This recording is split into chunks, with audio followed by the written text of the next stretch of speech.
అకారణంగా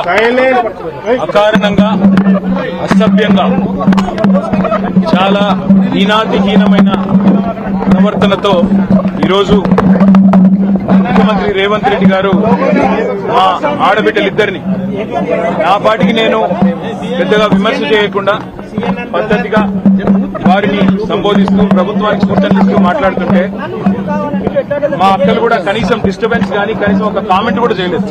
కనీసం నన్నేమి ప్రాంప్ట్ కూడా చేయలేదు. మీరు ఇది చెప్పండి అది చెప్పండి అని.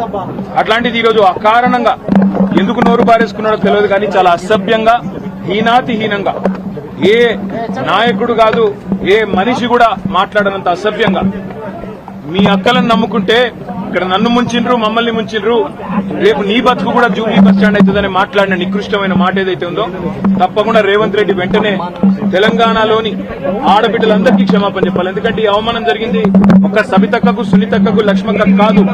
ఈ అవమానం జరిగింది తెలంగాణలోని ఆడబిడ్డలందరికీ. మహిళల్ని నమ్ముకుంటే నట్టేట మునుగుతారన్నట్టు మహిళా తల్లుల్ని నమ్ముకుంటే బతుకు బస్టాండ్ అవుతుంది అన్నట్టు ముఖ్యమంత్రి మాట్లాడిన మాట ఏదైతే ఉందో నిజంగా కూడా హేయం శోచనీయం. నిజంగా ఒక ముఖ్యమంత్రి స్థాయికి తగని మాట. ఇలా నిజంగా ఈ ముఖ్యమంత్రి అన్ఫిట్ ముఖ్యమంత్రి, ఆ పదవిలో కూర్చోవడానికి తగని ముఖ్యమంత్రి. మహిళల్ని అవమానించి కూడా అప్పుడప్పుడు నోరు జారినా సంస్కారం ఉన్న వాళ్ళు ఏం చేస్తారు? అవసరమైతే నేను వెనక్కి తీసుకుంటున్నాను విచారం వ్యక్తం చేస్తారు.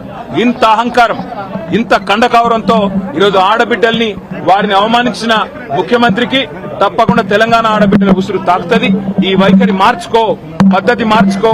వారు అక్క సునీతక్క గాని సబితక్క గాని లక్ష్మక్క గాని స్వంతంగా కష్టపడి ప్రజల్లో తిరిగి పరపతితో ఇవాళ 5 సార్లు 6 సార్లు గెలిచొచ్చిన వాళ్ళు. ఎవరు కూడా నీలాగా ఇష్టం వచ్చినట్టు రాజకీయ విన్యాసాలు చేసి వచ్చిన వాళ్ళు కాదు. తమ స్వశక్తితో తమ కుటుంబంకుండే అభిమానంతో కార్యకర్తల ఆశీర్వాదంతో ప్రజల దీవెనలతో ఇక్కడ అడుగు పెట్టారు. అప్రతిహతంగా 5 సార్లు సబితక్క గెలిచొచ్చింది.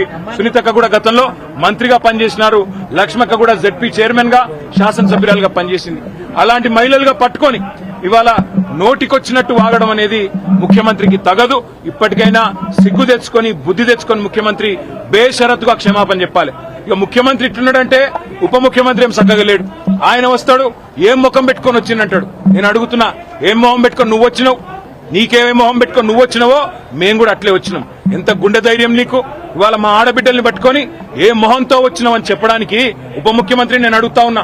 ఏ రకంగా అంత ధైర్యంగా, ఏ రకంగా అంత ఇష్టం వచ్చినట్టు మాట్లాడే అధికారం నీకు ఎవరిచ్చింది? అధికారం ఎవరికి శాశ్వతం కాదు. 10 ఏళ్లు మేము అక్కడున్నాం.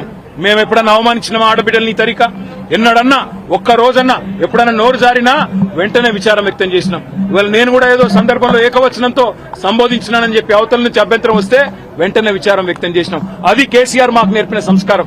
మరి నీకెవరు చదువు చెప్పినరో ఎవరు సంస్కారం నేర్పినరో నాకు తెలియదు కానీ తెలంగాణ ఆడబిడ్డలన్నీ గమనిస్తున్నారు.